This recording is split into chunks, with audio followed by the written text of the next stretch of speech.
Good afternoon. My name is Pedro Gavier Mireles, and I am doing the disposition video presentation for early adolescent psychology.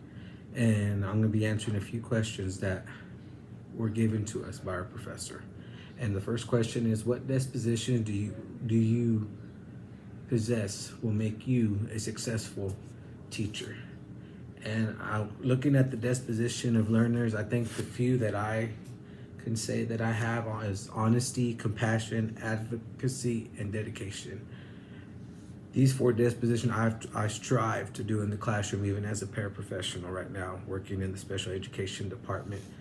Honesty is just something that I've grown up with, and I've learned all the years, the more honest you are, the more open people are going to be towards you, and the students enjoy honesty. They enjoy you being straightforward with them and not beating around the bush with them. And it's one thing that I've cherished over the years, and I really enjoy that the students understand that at the end of the day, I'm going to give them my best option, my best answer, and if I can't, I'm going to go look for that answer at the end of the day. And the next three that I'm going to talk about also is compassion and advocacy. I don't know if I'm saying it right, but I'm going to get close. And I just feel like those two go hand in hand. They go in motion.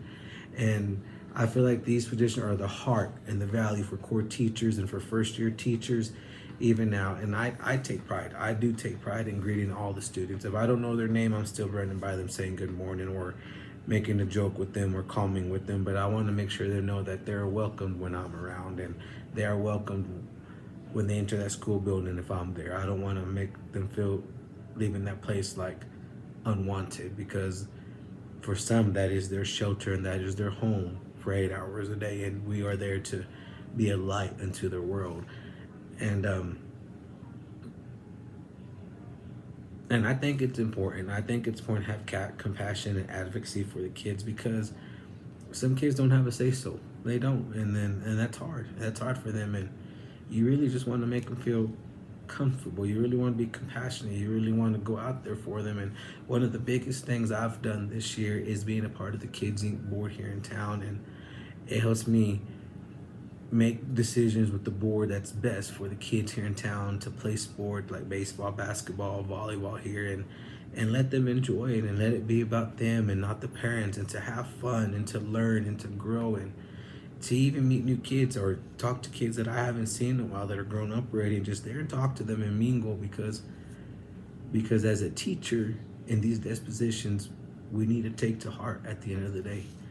And the last deposition that I feel like I have is dedication and commitment to the classroom. And I say that because I've been doing it for over 8 years, working at a school as a para, from just a regular ESL para to special education para to even working at an alternative education program for disciplinary kids. I'm being there, and that's my commitment to the kids. I'm going to give them the best at the end of the day. I'm going to show up on time at the end of the day.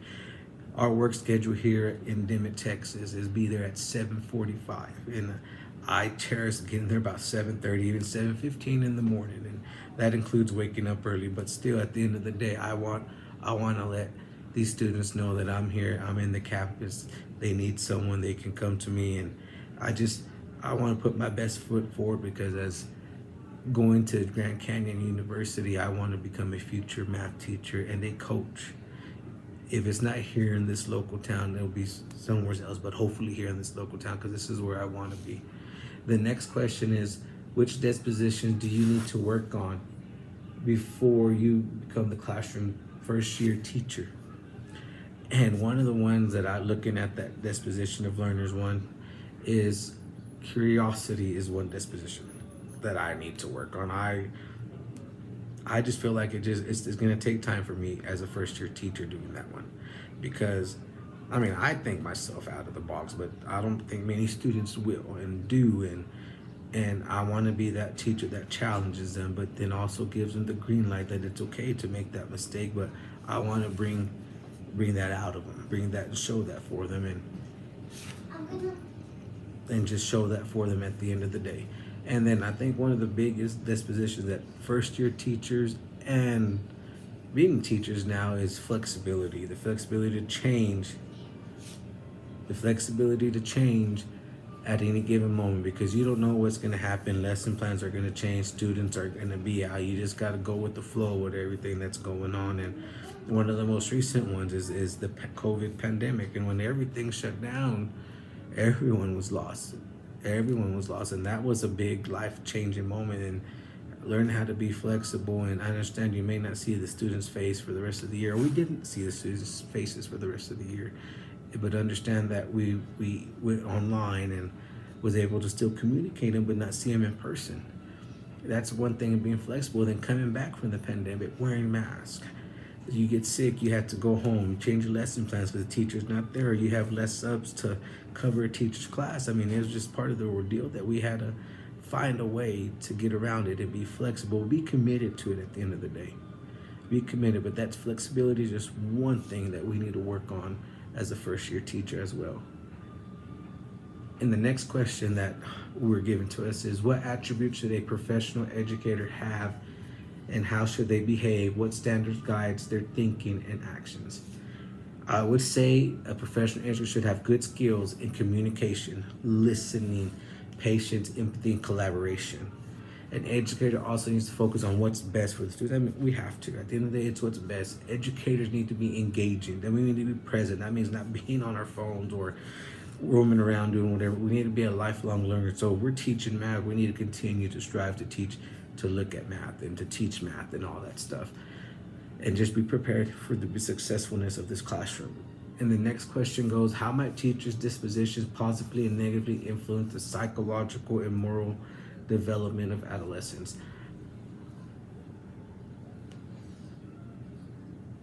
It can affect them positively and negatively in their learning at the end of the day. And when a teacher receives and acts upon professional feedback, they can influence that adolescent. They can teach that student the positive and negative side of the psychological and moral development.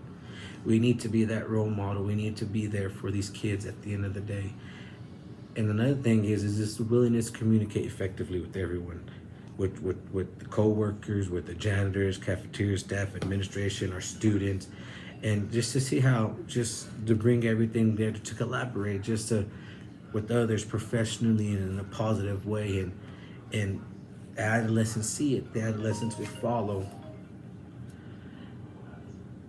And then I talked to my principal about it, and he gave me these 4 pointers. He says, commitment to students and their learning, receive and act upon professional feedback, demonstrate professional practices and demeanor, communicate effectively and professionally, and collaborate with others in a positive and professional manner. That's one that I think we need to work on, because we're human and then we let our emotions get the best of us. But at the end of the day, we need to collaborate to get what's best for the student. The next thing is, will you uphold the expectations of the profession, including code of ethics, professional standards of practice, and relevant laws and policy? And I say this because I uphold them all day. I mean, I have to. Working in the special education field, you collaborate with teachers and you treat others the same, and it's one thing, because working especially, you have to be careful not to violate any privacy laws like FERPA or HIPAA, which protects the students' rights. And if I'm working with the teacher, my biggest thing is I'm upholding my end of the bargain. But if that teacher, me and that teacher have a need for that student, that's what we're talking about. If another teacher asks me a question about it and they don't have any educational need for that student, then it's a no-go at the end of the day. At the end of the day, we follow what these IEPs give us. We follow what accommodations they give us. And at the end of the day, we just have to treat everyone fairly. And one of the biggest issues arise in my campus is I argue with a couple of general pairs sometimes, because I say we need help with these special needs kids because we're short-staffed. And a couple of them go, well, they're not general education kids. But at the end of the day, special needs, special education kids are general students first before the special education. So we got to treat them fairly. And they're not doing that. They're not putting their maximum effort to help the kid out if they're not willing to help a special needs kid out. And the last one is, how will you promote healthy moral development with the students in your future classroom? And Promoting healthy development is won by me being the role model to my students, being there, because we are the apple to the eye to the students. So whatever we say, they're mocking us, they're watching us at every given moment, second. And then I need to practice what I preach in the classroom. So if I'm saying treat others with respect, I treat all students with respect, not just certain students with respect. Next, I need to connect. I need to connect with what I'm teaching. So if I'm teaching something about math that a student may not get, hey, turn it into a money problem and see if they get it like that, or give them an opportunity to student-led teaching or do presentation projects, put them in groups that they can work together and collaborate and find the best interest in themselves. And another thing is to allow the students to build grit, and grit is strength and character. And by doing this, is if a student doesn't meet a certain thing, expectations, they mess up, allow them, give them a chance to fix it, to correct it, the opportunity to change and fix their mistakes. Because if we don't allow that, then they're just gonna fall downhill. And we got to give them that opportunity. All students, whether they've messed up 50 times or not, allow them to correct their mistakes. Allow them the opportunity to fix themselves. Change happens within them if we allow it, if we show them that we believe in them. The power of a first year's teacher's actions and investment in the student's moral and ethical education will pay dividends, will pay in the long run, because we will create more knowledge. We will arm students with the power of goodness and kindness, which far supersedes any testing scores. This is Pedro Javier Mireles. I'd like to thank you for watching this video. You have a wonderful evening. God bless.